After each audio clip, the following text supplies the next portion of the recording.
안녕하십니까. 공인중개사 법령 및 실무 장석태입니다. 오늘은 제 4강 시간입니다.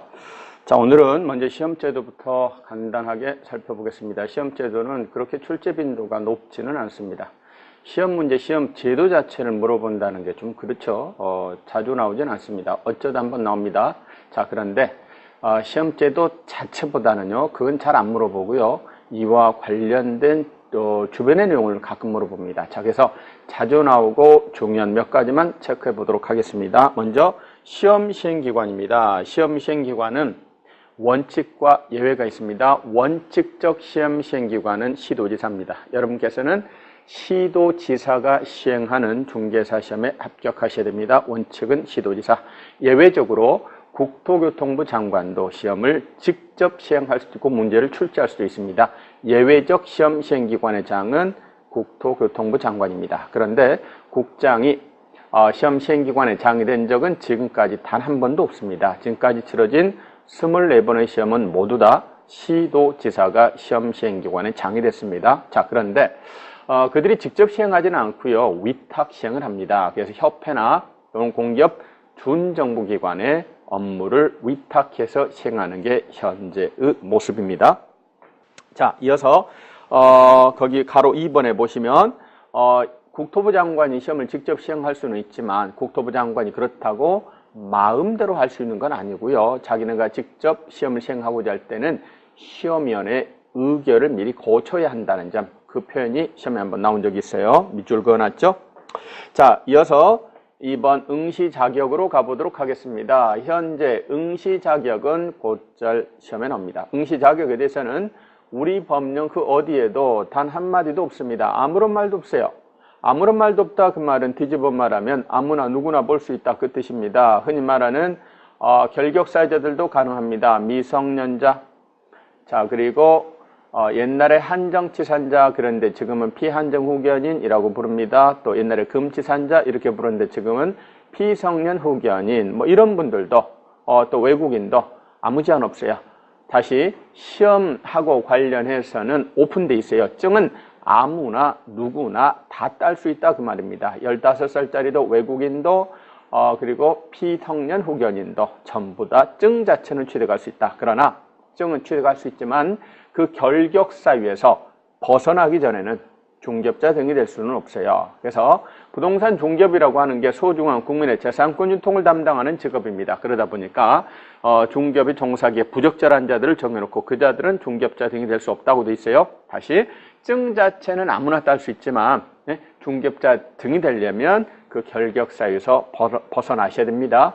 결격 사유자들도 시험 봐서 증은 딸 수 있다. 다만 안 되는 사람이 두 사람 있습니다. 두 사람 있는데 첫 번째, 자격이 취소되신 분이 있어요. 자격이 취소되신 분은 3년간은 공인중개사가 될 수가 없습니다. 뿐만 아니라 그래요. 부정행위하다 적발된 자입니다.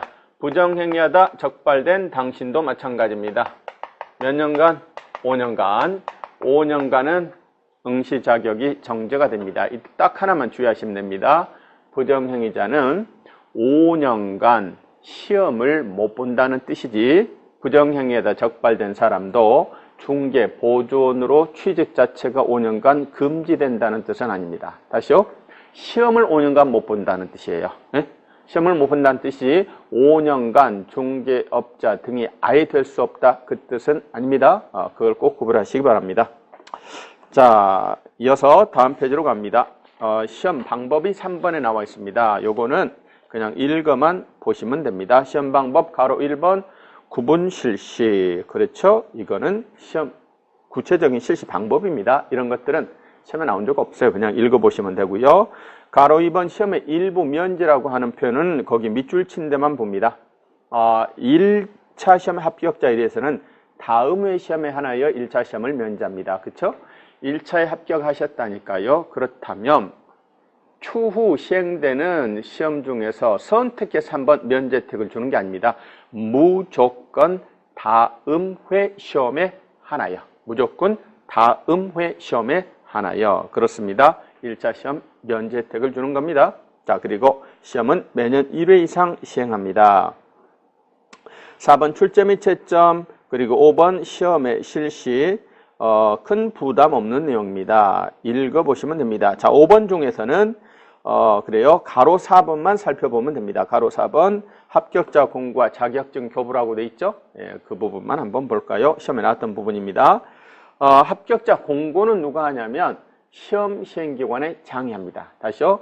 누구누구 합격했습니다. 공고는 시험 시행기관의 장이 해요. 그러나 증 교부 같은 행위는 누가 한다고 표현하냐면 시도지사입니다. 국토부 장관이, 국토교통부 장관이 시험 시행기관의 장이 된다고 하더라도 증 교부 자체는 누가 한다? 증 교부 자체는 시도지사가 합니다. 그래서 그 표현 주의하셔야 됩니다. 자, 다음 페이지 가서 볼까요?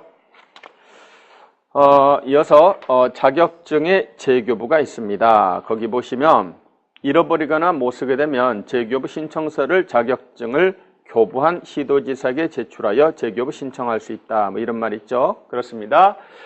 기본적으로 뭐라고 생각하시냐면 자격증과 관련해서는 누구하고 긴밀한 관계를 맺냐면 시도지사하고 긴밀한 관계를 맺습니다. 그 중에 특히 시도지사 중에서도 자격증을 교부한 시도지사입니다.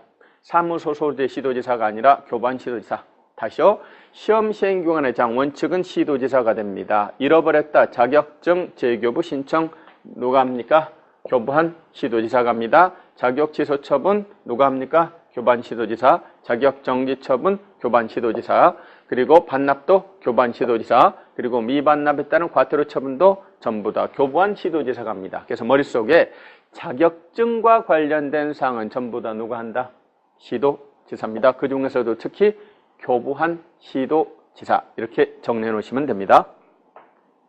자, 그러시고 7번 대여금지입니다. 예, 당연한 이야기입니다. 자격증도 등록증도 마찬가지입니다. 타인에게 양도대여 하시면 안 됩니다. 또 양수대여 받아 사용해서도 당연히 안 되죠. 자, 이거를 조문에서는 이렇게 말합니다. 공인중개사가 다른 사람에게 자기의 성명을 사용하여 업무를 하게 하거나 자격증을 양도대여 하시면 안 됩니다. 반대로 양수대여 받아 사용해서도 당연히 안 되겠지요. 뭐 당연한 이야기 써놨습니다. 자, 그리고 가로 8번에 보면 유사명칭 사용 금지다. 뭐 이런 게 있죠. 말 그대로입니다. 유사명칭 사용 금지입니다. 공인중개사가 아닌 자는 공인중개사 또는 유사명칭을 사용하지 못합니다. 자, 공인중개사가 아닌 자입니다. 그러면 당연히 공인중개사라는 명칭을 쓸 수가 없어요. 뿐만 아니라 유사명칭도 된다 안 된다. 비슷한 느낌을 주는, 그래서 공인중개사로 오인할 소지가 있는 그런 유사 표현도 된다 안 된다? 안 됩니다. 자, 이어서 판례 이런 말이 나와 있어요. 이 양반이 명함을 팠습니다. 명함을 팠는데 빵빵 공인중개사 사무소라고 돼 있습니다. 그리고 대표해가지고 이름을 팠습니다.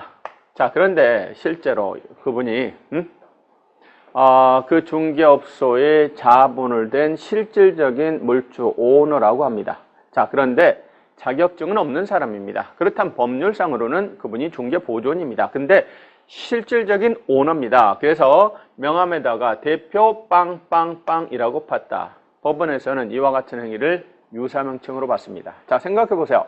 예를 들어 빵빵 법무사 사무소 대표 김빵빵 이렇게 된 명함을 봤다. 사람들은 당연히 그분을 법무사라고 인식할 겁니다. 또는 빵빵 세무사 사무소 대표 빵빵빵 그러면 그분이 대표니까 당연히 세무사인가 보다 이렇게 인식해요. 마찬가지 공인중개사 사무소 대표 빵빵빵 이렇게 돼 있으면 그 자를 사람들은 공인중개사로 오인할 소지가 있다 그 말입니다. 이와 같은 표현은 유사명칭이라고 보는 거예요. 자, 따라서 실질적인 오너라고 하더라도 현재 법상으로는 아무나 등록을 받는 게 아니라 공인중개사만 등록을 받습니다. 따라서 대표라고 명칭을 쓰는 것은 유사명칭에 해당한다는 것이 판례의 입장입니다. 그러니까 이런 대표라는 문자는 쓰지 않도록 하셔야 됩니다. 자, 그러면 시험제도는 그 정도 하시면 될 것 같습니다. 자, 이어서 이번에는 중개사무소 개설 등록에 대해서 한번 알아봅시다. 대한민국에서 중개업을 하시려면 등록을 받으셔야 됩니다. 시험 봐서 증을 땄어요. 증 땄다 그래서 바로 중개업을 하는 건 아닙니다. 중개업을 하시려면 등록이라고 하는 소정의 법적 절차를 거치셔야 됩니다. 자, 그렇다면 어떻게 등록을 받는가, 등록의 기준, 절차 뭐 이런 것들을 한번 공부를 해봅니다. 그 중에 먼저 첫 번째 가로 1번 등록의 성질이 나와 있습니다. 등록의 성질. 자, 등록은 어떤 성질을 가지고 있는가 보면 첫 번째는요, 적법 요건입니다. 첫 번째는 뭐라고요? 적법 요건이에요. 자, 유효 요건, 효력 요건은 아니다 그 말입니다. 제가 부동산 중개업을 하고 싶습니다. 그렇다면 등록을 받으셔야 됩니다. 등록은 적법 요건입니다. 따라서 등록을 안 받고서 중개업을 했다? 그러면 그분은 무등록 중개업자라고 합니다. 형사처벌 대상이 됩니다. 예? 위법행위 하신 거예요. 예? 3년 이하 징역 2천만 원 이하 벌금이라는 처벌 대상이 됩니다. 자, 그러나 그자는 비록 등록받지 않고 업을 하다 적발돼서 처벌됐지만 등록 자체가 효력 규정은 아닙니다. 따라서 나의 중개로 인하여 당사자 간 체결된 거래계약의 효력에는 아무런 영향을 미치지 않습니다. 등록은 단지 뭐다? 적법 요건일 뿐 효력 요건은 아닙니다. 자, 두 번째 등록의 성질입니다. 등록의 성질은 일신전속적이다. 이렇게 말하죠. 일신에 한 몸에 전속한다 그 말입니다. 등록의 효력은 당연히 누구한테만 미친다? 등록을 받은 나한테만 미치는 겁니다. 이건 뭐 다른 것도 마찬가지죠. 뭐 변호사도, 뭐 법무사도, 회계사도, 감정평가사도 그 효력은 본인에게만 미칩니다. 일신전속적입니다. 제가 대가를 받고 타인에게 양도하거나 대여하거나 상속하거나 증여하거나 그럴 수 없죠. 이전성은 인정되지 않습니다. 그렇습니다. 또한 세 번째는 기속성이라는 속성을 가지고 있습니다. 말, 굴레, 기자, 묶을 속자입니다. 그래서 법이 정하는 일정한 기준을 만족했어요. 그렇다면 등록관청은 반드시 등록을 해 주어야만 합니다. 그렇습니다. 행정청에게 재량의 여지가 없다니까요. 법이 정한 기준을 만족하면 반드시 해 주어야만 하는 속성, 이런 속성을 기속성이다 이렇게 말합니다. 자, 그러면 등록의 기본적인 속성에 대해서 알아봤고요. 등록의 절차를 한번 공부를 해보도록 하겠습니다. 등록의 절차를 한번 공부를 해보도록 하겠습니다. 먼저 중개업을 하시려면 그래요, 준비를 하셔야 되죠. 그렇죠? 자격증도 따셔야 되고 교육도 받으셔야 되고 또 사무소도 확보하셔야 돼요. 준비가 되시면 당신께서 나 중개업하고 싶습니다. 저한테 등록을 좀 해주세요 라고 등록 신청을 하셔야 됩니다. 필요한 서류를 첨부해서 등록관청에게 그렇습니다. 등록을 신청하셔야 됩니다. 그렇다면 우리 등록관청께서는 그렇습니다. 법이 정하고 있는 기준을 만족하는가 검토해 보겠죠. 먼저 큰 흐름을 잡아 봅시다. 검토 결과 별 흠이 없어요. 그러면 기속성이라는 속성 아시죠? 검토 결과 별 흠이 없어요. 그러면 등록을 거부하거나 제한할 수가 없습니다. 신청일로부터 며칠 이내? 7일 이내 등록 처분을 행하고 신청인에게 서면으로 통지를 하도록 되어 있습니다.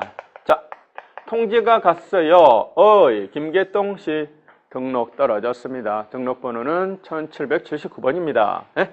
통지가 가면 업자가 되신 겁니다. 업자가 되셨어요. 자, 이분께서는요, 중개 행위를 하다가 엉터리 중개로 거래 당사자에게 재산상 손해를 입힐 수 있습니다. 이때 그 손해배상 책임을 보장하기 위한 안전장치로서 보증을 설정하셔야 돼요. 보증을 설정하시고 보증 설정 신고를 하면 등록관청에서 애따 하고 등록증을 주고 등록증을 교부받으시면 업무를 개시하시면 됩니다. 자, 이와 같은 일련의 흐름에 따라서 공부를 몇 개 해보겠습니다. 먼저 등록관청입니다. 등록관청은 누가 등록관청이 됩니까? 그렇습니다. 중개 사무소 소재지 관할 시장, 군수, 구청장입니다. 두고자 하는 중개 사무소, 그 사무소 소재지를 관할하는 시장, 군수, 구청장입니다. 자, 이 중에 먼저 구가 있으면 구청장이 등록관청입니다. 이때 그 구가 자치단체인 구든 비자치구든 구의 종류는 묻지 않습니다. 구가 있기만 하면 구청장이 등록관청이 되고 군에서는 군수가 등록관청이 됩니다. 자, 그리고 시인데 가로 열고 무슨 시라고 표현을 하고 있습니까? 구가 설치되지 아니한 시의 시장이라고 말합니다. 즉 구가 없는 예? 인구가 얼마 안 돼서 행정구역상 구가 없는 조그만한 중소도시에서는 누가? 시장이 등록관청, 그리고 구가 있기만 하면 구청장이 등록관청, 그리고 제주특별자치도 경우는 행정시의 시장, 그들이 등록관청이 됩니다. 다시 한번요. 사무소 소재지를 관할하는 시장, 군수, 구청장이 등록관청이 되는 겁니다. 자, 그러면 등록을 신청합니다. 누가 등록을 신청하는가? 등록을 신청하는 자 한번 알아봅시다. 조문에 이렇게 말하고 있습니다. 공인중개사가 아닌 자, 법인이 아닌 자는 등록을 신청할 수 없다. 자, 이 말을 뒤집어 말하면 공인중개사가 아닌 자, 법인이 아닌 자, 공인중개사나 법인이 아닌 자는 등록을 신청할 수 없다. 그 말은 뒤집어 말하면 공인중개사만 등록 신청할 수 있다. 다시, 증이 없는 일반인은 등록 신청이 안 됩니다. 자연인 중에는 누구만 된다? 증이 있어야 된다니까요. 증이 있어야 돼요. 공인중개사에 돼요. 자, 그러시고 법인은 등록을 신청할 수 있습니다. 단 공인중개사 자격증이 있어도 가로 열고 소속 공인중개사는 제외한다. 이렇게 돼 있어요. 무슨 말입니까? 지난번에 우리가 용어의 정의 공부할 때 소속 공인중개사라 하면 소속된 공인중개사입니다. 네? 그리고 중개업자에 소속되어서 업무를 수행하거나 보조하는 자라고 그랬어요. 이미 다른 데서 일하고 있는 자, 그 상태를 유지하면서 등록 신청은 안 된다 그 말입니다. 그러면 이중소속 문제가 발생할 수 있다. 따라서 소속 공인중개사가 업자가 되고 싶으면 소속 상태를 해소해서 그냥 공인중개사 상태에서 등록을 신청하셔야 된다. 그 뜻입니다. 소속 공인중개사는 그 상태에서는 등록 신청이 안 되는 겁니다. 자, 그리고 다른 말이 없어요. 다른 말이 없으면 외국인, 외국법인 안 된다, 가능하다. 얼마든지 외국인, 외국법인도 가능하다. 뭐 그런 뜻이 되겠죠. 그리고 참고로 농협은 농협법 규정에 따라서 그 법에 따라서 우리 법에 적용을 받지 않고, 즉 등록을 받지 않고도 참고로 농협은 중개업을 할 수가 있네요. 자, 그러면 등록을 신청합니다. 등록 신청은 당연히 개별적으로 신청하셔야 됩니다. 자, 이거 한번 봅시다. 제가 지금 보니까 이미 중개업자예요. 그런데 휴업기간 중에 있습니다. 뭐 당연한 얘기입니다. 몸이 아파서 지금 휴업신고하고 휴업기간 중에 있어요. 휴업기간 중인데 아무리 봐도 나을 것 같지가 않습니다. 그래서 아예 폐업신고를 했어요. 휴업기간 중에 아예 폐업신고를 했어요. 폐업을 하고 접어버렸습니다. 그랬다가 기적적으로 몸이 나았어요. 그래서 다시 등록을 신청하는 거, 이거는 얼마든지 가능합니다. 그렇죠? 자, 그런데 업무정지 처분 기간 중에 있습니다. 업무정지 6개월을 받으셨어요. 불법행위가 적발돼서 업무정지 6개월 받았다. 그런데 그 양반이 바로 폐업을 했다. 업무정지 처분 기간 중이라도 폐업 자체는 가능합니다. 그렇죠? 대한민국에 폐업의 자유는 있어요. 예? 폐업을 했어요. 그랬다가 그 기간 중에 다시 등록 신청하는 건 된다, 안 된다? 안 되죠. 당연하죠. 생각해 보세요. 아니, 업무정지 처분을 때렸다. 바로 폐업. 그리고 나서 다시 등록 신청해서 중개업을 하시면 업무정지 처분에 실익이 없어요. 그렇죠? 아무도 안 무서워해. 때려라. 바로 폐업. 그리고 다시 신규 등록 신청해서 등록받아서 중개업을 한다. 이건 말이 안 됩니다. 자, 그래서 폐업은 가능하지만 그 기간 중에의 등록 신청은 된다, 안 된다? 안 됩니다. 그렇습니다. 자, 이어서 거기 가로 4번에 보면 등록 신청할 때는 동그라미 4번 수수료 내셔야 됩니다. 공짜 아닙니다. 지자체 조례가 정하는 바에 따라 수수료를 납부하셔야 돼요. 자, 이어서 5번 종별 변경입니다. 종별 변경은 이렇게만 하나 봅시다. 현재 중개업자의 종별은 3가지가 있다고 그랬습니다. 우리 법에 의한 중개업자는 크게 3가지가 있습니다. 가장 숫자가 많은 것이 공인중개사인 중개업자입니다. 말 그대로입니다. 공인중개사로서 개설 등록을 한 자입니다. 제일 숫자가 적은 게 누굽니까? 법인은 중개업자입니다. 그렇죠? 법인은 중개업자. 법인으로서 중개사무소 개설 등록을 한 자. 그 다음에 누가 있습니까? 부칙 6조 2항의 중개업자, 즉 누구죠? 옛날 중개인이 있습니다. 종별을 바꾸고자 합니다. 자, 예컨대 내가 누구냐면 부칙 6조 2항의 중개업자, 즉 중개인입니다. 그런데 이분께서 열심히 공부를 해서요. 시험 봐서요. 증을 땄다니까요. 증을 땄어요. 공인중개사 자격증을 따서 나도 이 중개인 간판을 내리고 공인중개사인 중개업체로 종별을 바꿔서 업무를 할 거야.